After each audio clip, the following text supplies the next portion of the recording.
Are you tired of constantly switching between Gmail and other apps to get work done? Learn how to install add-ons in under 2 minutes. In this tutorial, I'll walk you through the exact steps to find, install, and manage add-ons directly from your Gmail settings. Start by heading to the Gmail homepage. Then, click the gear icon at the top right corner to open Settings. Now select See All Settings to open the full Settings menu. At the top of the Settings page, click on Add-ons. You'll see your installed add-ons listed here. Click Manage to proceed.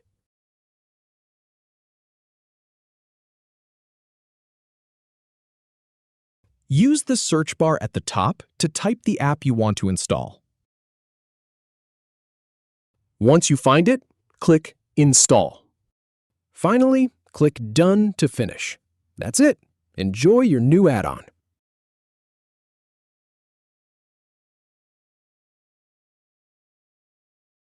If you have any feedback or if any info is inaccurate, please leave a comment below.